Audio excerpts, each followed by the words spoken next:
The Lubbock region is one of the top 10 areas in the state with the highest rates of child abuse. That's according to the Texas Department of Family and Protective Services. I spoke with the Lubbock organization today about the scope of child abuse in our area and how we can work together to prevent future cases. It's an ugly truth, child abuse, especially here in West Texas. The Texas Department for Family and Protective Services reports more than 2,000 children were confirmed victims of abuse last year in this region. Nearly 700 of those were here in Lubbock County. This is a community and a public safety and a public health issue.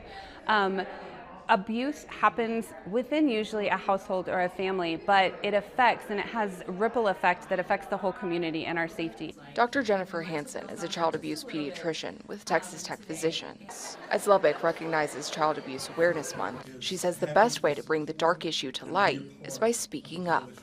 Somebody saying something and speaking up about a concern is usually how these problems get brought to attention so that we can respond to them. It's a sentiment echoed by Abby Reed, the Executive Director for Family Guidance and Outreach. She says there are several signs to look out for if you believe a child is suffering abuse. If you start to notice a sudden change of behavior in a child, if they withdraw or they start to get aggressive or they start to fear going home, that can always be a sign. And if you suspect something, Reed says it's always better to report it than leave it alone. All parents would agree they want their child protected at any cost.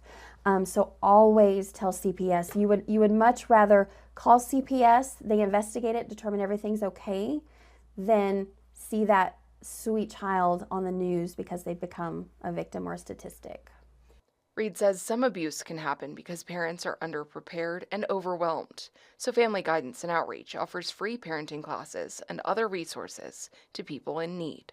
I've sat in both places as both an overwhelmed parent who didn't have resources and also as a child who was a statistic, like the numbers that we're seeing here, having grown up around abuse.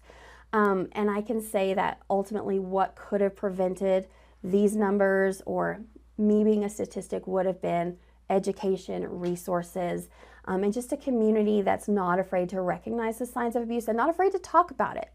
Because like Dr. Hansen says, it takes a village to move closer toward prevention.